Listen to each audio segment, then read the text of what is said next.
অধ্যায় অর্জুন বিষাদ যুগ, দ্বিতীয় অধ্যায় সাংখ্য যুগ, তৃতীয় অধ্যায় কর্মযুগ, চতুর্থ অধ্যায় জ্ঞান যুগ, পঞ্চম অধ্যায় কর্ম সন্ন্যাস যুগ, ষষ্ঠ অধ্যায় ধ্যান যুগ বা অভ্যাস যুগ, সপ্তম অধ্যায় জ্ঞান বিজ্ঞান যুগ, অষ্টম অধ্যায় অক্ষর ব্রহ্ম যুগ, নবম অধ্যায় রাজবিদ্যা রাজগুহ্য যুগ, দশম অধ্যায় বিভূতি যুগ, একাদশ অধ্যায় বিশ্বরূপ দর্শন যুগ, দ্বাদশ অধ্যায় ভক্তি যুগ, একাদশ অধ্যায় বিশ্বরূপ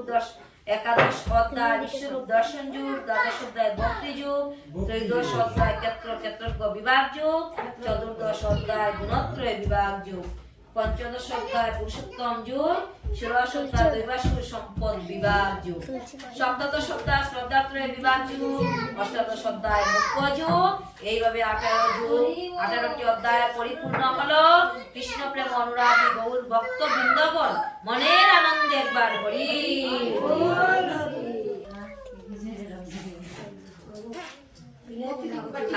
কাকিয়ে কইছে ক্ষেত্র বিভাগ যুগ, গভীর থেকে গভীর তত্ত্ব যে যুগের মধ্যে, আর বিষয় কইছে ভক্তি যুগ, যাতে ভক্তি মুক্তি পায়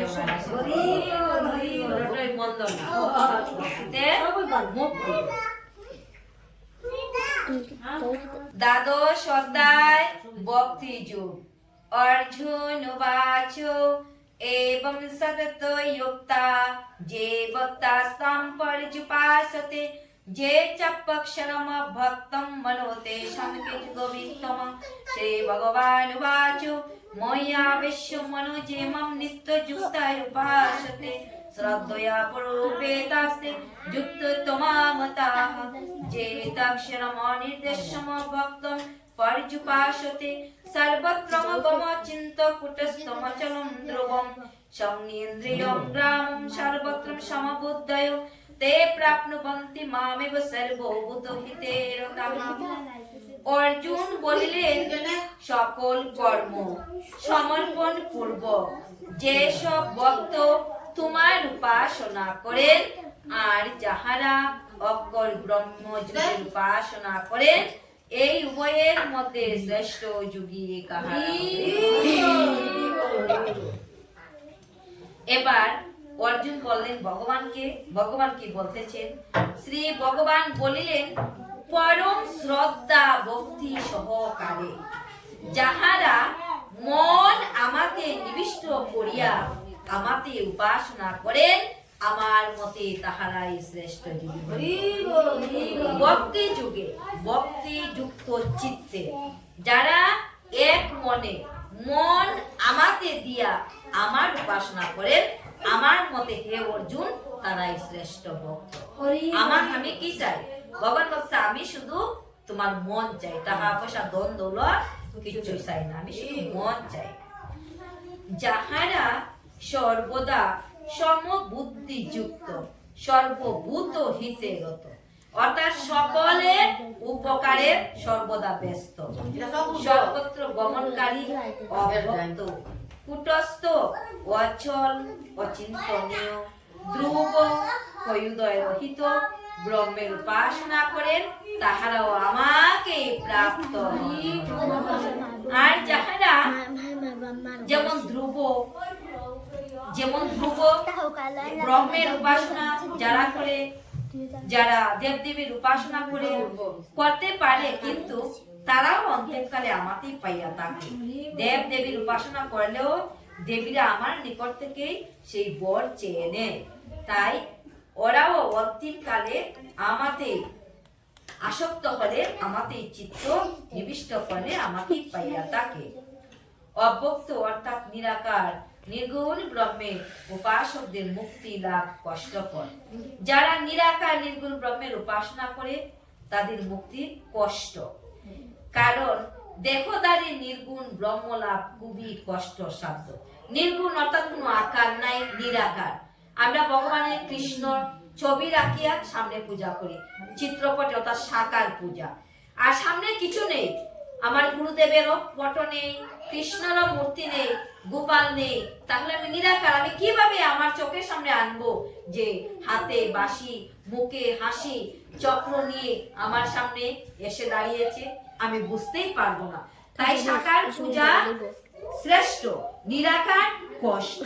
নিরাকার পূজা করলে আমাদের শুধু কষ্ট লাভ হয়, অতি কষ্ট। নিরাকারে ভগবানকে অতি সহজে পাওয়া যায় না। তাই ভক্তি যুগে সাকার পূজা করো, গুরু রূপে হোক, কৃষ্ণ রূপে হোক, সাকার পূজা করলে ভগবানকে তাড়াতাড়ি পাওয়া যায়।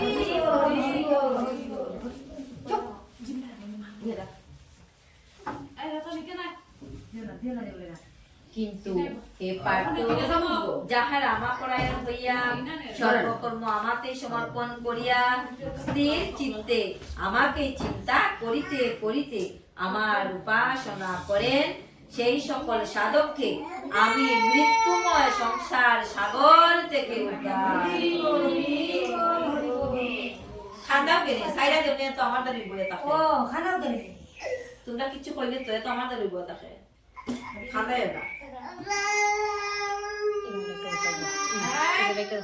সাইরা দেব কেন আইবো আয় মানে আসো আসো আসো আসো না আসো কে মারছে কে কে কে দেখা না বসো তো তোমার আপল আছে তোমরা খালি মারো ব্রাহ্মণ নাই বসো বল। সেই সকল সাধককে আমি মৃত্যুপূর্ণ সংসার সমুদ্র হইতে অচিরেই রক্ষা করি। আমাতে মন নিবিষ্ট করো, আমাতে বুদ্ধি যুক্ত হও, তোমার বুদ্ধিও আমাকে দাও, ফলে দেহান্তে দেহের শেষে আমাকে প্রাপ্ত হইবে, ইহাতে সন্দেহ নাই।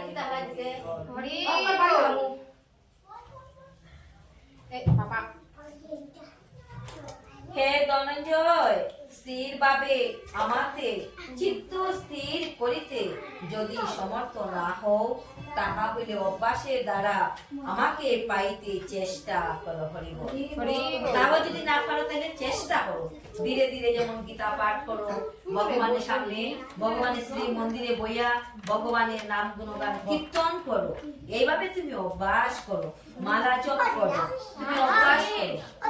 যদি অভ্যাসে সমর্থ না হও, তাহলে আমার কাজে চিত্ত স্থির করো, আমার মতির জন্য কর্ম করো। ভগবানকে খুশি করার জন্য বলছে হে অর্জুন, তুমি আমার কর্ম করিয়া যাও। আমার কর্ম করলে তুমি কি হবে? আমার প্রীতির জন্য তুমি কর্ম করিলে তুমি অচিরে সিদ্ধি লাভ করবে। আমার যদি কর্ম করো তবুও তুমি সিদ্ধি লাভ করবে।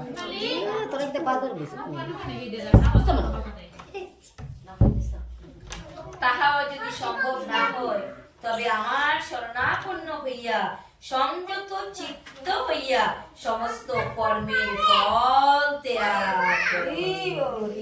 তাই কর্মফল ত্যাগ করা আমাদের পক্ষে তাহার পক্ষে সম্ভব না।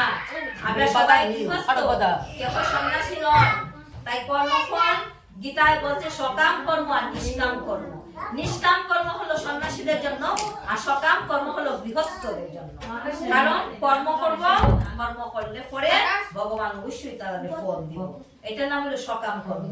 আর নিষ্কাম কর্ম হলো যারা এই সন্ন্যাসী, তাদের জন্য নিষ্কাম। তাদের কোনো চাওয়া নেই, পাওয়া নেই, তাদের কোনো কিছুর আশা নেই। তারা নিরাশায় ভগবানের পূজা করে। আর আমরা গৃহস্থরা, আমরা যা কিছু করি আমাদের মনে একটা আশা থাকে। কেউ হইতে পারবে যে আমরা আশা থাকে না, আশা আছে। তাই গীতায় কইছে যে এটা হলো সকাম কর্ম। দুইটা কর্ম, একটা হলো নিষ্কাম, তার মধ্যে কোনো আশা নাই, কামনা নাই, বাসনা নাই। আর একটা হলো সকাম, যেটার মধ্যে আমরা কামনাও আছে, বাসনাও আছে। সংসার ধর্ম পালন করতে লাগবো, আমরা সবকিছু করতে লাগবো। ছেলে মেয়ে স্ত্রী পুত্র আত্মীয় স্বজন আমরা পালন করতে লাগবো। এটা হলো সকাম কর্ম। তাই কর্মযুগে ভগবান শ্রীকৃষ্ণ অর্জুনকে বলছে, অর্জুন দুই ধরনের কর্ম, একটা হলো নিষ্কাম কর্ম, একটা হলো সকাম কর্ম।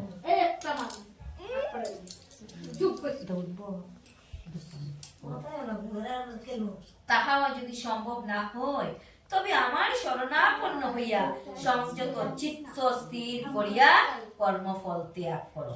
প্রথম কইছে কি আমাতে তোমার মন নিবিষ্ট করো, পরে কইছে তোমার বুদ্ধি আমাতে নিবিষ্ট করো। তাও যদি তুমি না পারো তাহলে তুমি আমার কর্ম করো। আমার কর্ম কি? আমার পূজা করো, আমার ঘর তুমি মার্জনা করো, আমার বাসন তুমি দাও, আমার জন্য তুমি ফুল তুলো, আমার জন্য তুমি মালা গাতো, আমারই তুমি পূজা করো, আমার কর্ম করো। তাও যদি না পারো তুমি অভ্যাসে পরিণত হও। একটার পর একটা রাস্তা দেখাইতেছে। অভ্যাসে যদি তুমি অসমর্থ হও তাইলে তোমার চিত্তটা আমার তুমি আমাকে কি দাও? মন দাও। এই মন যদি তুমি না দিতে পারো তাহলে আমারে খুশি করার লাগে তুমি কষ্ট করো। একটা কথা তো কইছে না, অনেকগুলি কথা কইছে, তার মধ্যে যেটা তোমার ভালো লাগে সেইটা তুমি করো। অভ্যাস হইতে জ্ঞান শ্রেষ্ঠ, জ্ঞান হইতে ধ্যান শ্রেষ্ঠ, কর্মফল ত্যাগ, ধ্যান হইতে শ্রেষ্ঠ, ত্যাগে পরম শান্তি। অভ্যাস করো, অভ্যাস থেকে হইছে জ্ঞান আরো শ্রেষ্ঠ, জ্ঞান থেকে যদি ধ্যান করো ধ্যানটা আরো শ্রেষ্ঠ, আর ধ্যান থেকে যদি তুমি কর্মফলের আশা ত্যাগ করতে পারো এটা থেকে আরো শ্রেষ্ঠ। আর যখনই তুমি ত্যাগ করতে পারবে তখন তোমার মনে পরম শান্তি। আমরা যখন কিছু সময় বেশি সময় পারা যায় না, কারণ পিছনে টানে। কিছু সময় যদি ভগবানের শ্রী মন্দিরে গিয়ে আমরা ওম জপ করি, ওম শান্তি, ওম শান্তি, ওম শান্তি, সর্ব শান্তি, সর্বরোগ নিরাময়, সর্ববিঘ্নবিনাশয়। ওম হরি ভুর্ভুবঃ স্বাহা, তৎসবিতুর্বরেণ্যং ভর্গো দেবস্য ধীমহি ধিয়ো यो न प्रचोदयात्। ओम हरि ओम शांति शांति शांति। কিছু সময় যদি আমরা মনে শান্তি পাইছি নিশা, এইভাবে যদি আমরা কিছু সময় সব চিন্তা বাদ দিয়া আমরা কিছু সময় পরম পিতার ধ্যান করি, গুরুদেবের ধ্যান করি, কোনো চিন্তা নাই, তখন আমরা মানসিক শান্তি পাই। কোনো চিন্তা ভাবনা আনতাম না মাথার ভিতরে, শুধু শান্তি শান্তি। তখন দেখবা একদম শীতল হয়ে যায়, নীরবতা পালন করিয়া কোনো চিন্তা নাই, পুরা শান্তি হয়ে যায়।